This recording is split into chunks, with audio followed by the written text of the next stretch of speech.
一直就會響。點擊之後，我們就可以看到2個大泡泡，就跟水銀似的。我們發送之後，哎，這邊大家看，總感覺有點卡頓的朋友，這次 iOS 26.2正式版一定要进行升级。Hello， 大家好 ，iOS 26.2正式版的桌游帮我节目。OK， 那我們首先從鎖屏界面來說一下，我們按住之後，點擊自定義這邊，點擊大時鐘這邊，它增加了一個顏色濃度還有透明度的這樣的一個大條。過去是這個樣子啊，點擊時鐘之後沒有，只有字體的粗細，沒有顏色的調整和透明度的調整。但是現在我們都可以自定義了，濃度全透明的和實心的都可以進行調整。另外一個，當我們點擊這3個點的時候，整個動畫更加的bounce了。之前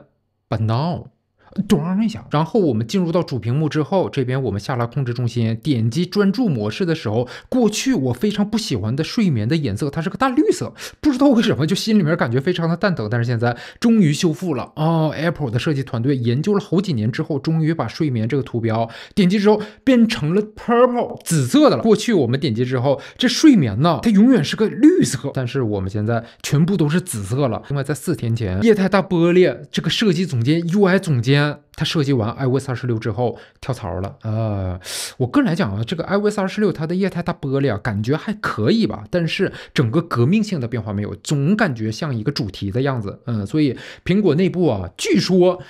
也是歡天喜地的，不知道咋回事。然後下一個革命性的变化呀，就是這次新增了一個提醒事項提醒事項之前就有，但是現在當我們點擊加號添加提醒的時候，我們設置一個 test 的時間。我們設置一個，然後這邊它新增了一個緊急，點擊之後打開之後，在我這台 iPhone 17 Pro Max 它就會到了點兒給我來了一個鬧鐘，而且即使我打開專注模式或者是靜音模式，這個鬧鐘依然會啟用。實際用下來整體體驗還是非常的不錯的，非常重要的提醒事項，生怕我們忘了，蘋果給我們非常貼心的增加了一個緊急的功能。我們先給它設置一下，稍後我們來看一下，到4點45分它會自動的開啟鬧鐘，而這個時候我們下拉控制中心進入我們的鬧鐘，進鬧鐘，大家看這邊是沒有的所以它是分離的，所以就不會混淆了。另外下一個就是我們的 AirDrop 了互相不認識的 AirDrop 之间，設備之間，當我們分享一個圖片的時候它現在會提出一個 PIN 碼，我現在進行一個隔空投送，这邊它識別了，我們點擊之後。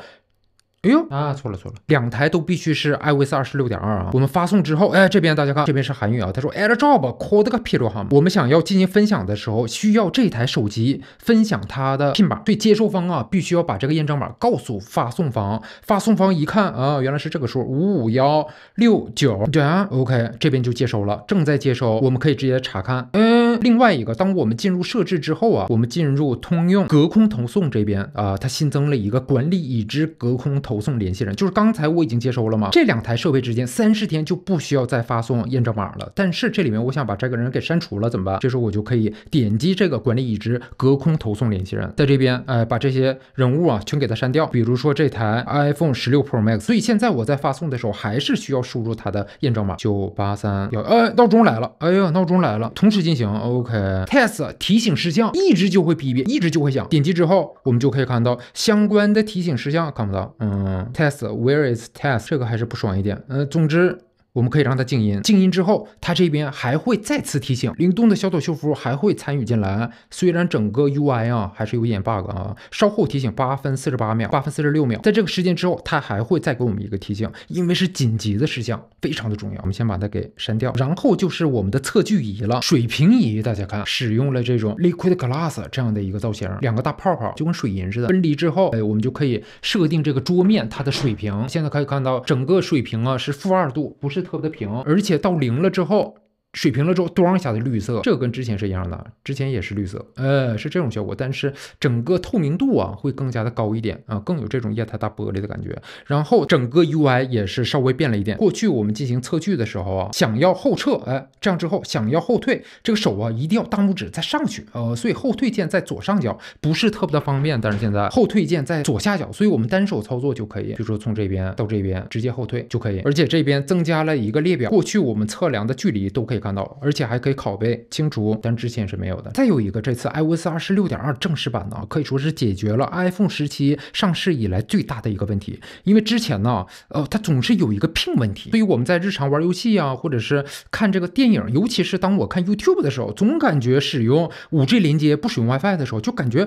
要慢一點，而且聯網的時候也感覺稍微慢一點。但是現在是完全的進行了修復。如果大家之前感覺在使用 5G 連接、使用 LTE、使用蜂窩網絡連接的時候，總感覺哪裡不爽啊，有點蛋疼，總感覺有點卡頓的朋友，這次 iOS 26.2正式版一定要進行升級。蘋果這個可以說是通過軟件呢進行完美的升級，而且這次我們進入設置之後，在這裡我們看一下關於本機吧，調制解調器固件它已經升級到了 1.20.06，iOS 26.1是多少？ 1.10.05， 所以蘋果通過升級基帶的固件完美的修復了這個問題，所以之前擔心 ping 問題的朋友就不用擔心了。再有一個就是我們的 Apple Music，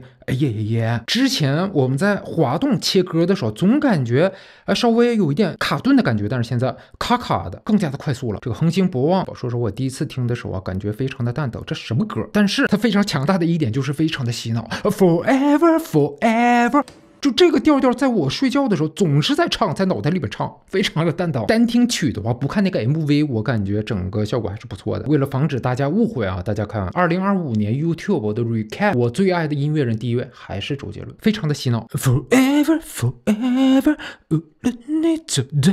哪。另外，現在我們的 Apple Arcade 更新了大量的遊戲，而且當我們進入遊戲 APP 的時候啊，現在我們進入我們的資料庫，在這邊我們可以看到相關的分類啊，這都是可以看到的。最近 Apple Arcade 更新了很多新的遊戲，大家可以看我之前的視頻啊，什麼 Power Shot， 還有這個秘密啟示錄啊，有很多相當不錯的遊戲，大家可以去看一下。而且那個 Where Winds Meet 12月31號就會在 iOS 上手機端進行發布了。更相遇的地方，緩緩飄落的楓葉，像思念這樣的，我們都可以玩到。所以現在我們的iPhone 呢就越來越像一個手機吧，不是越來越像一個掌機了。最後我們再來看一下比較小的地方啊，比如說我們的通用這邊到下邊這邊有一個本地採集啊，之前這個 Audio Only 終於翻譯成了僅音頻，非常的不錯。再有一個 iPad 的用戶這次可以說是必須升級，為什麼？主要是因為我們的這個拖動多窗口這個終於回來了啊，我們在這邊直接拖動就可以調整大小啊，這都是可以的。另外第三個 APP 也可以，然後這邊我們按住，哎呀，這個是夫人呢，我看一下。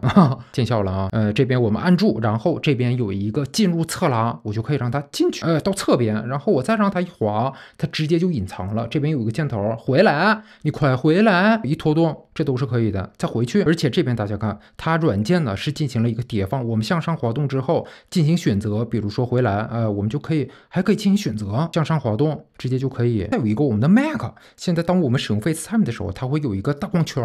點擊之後。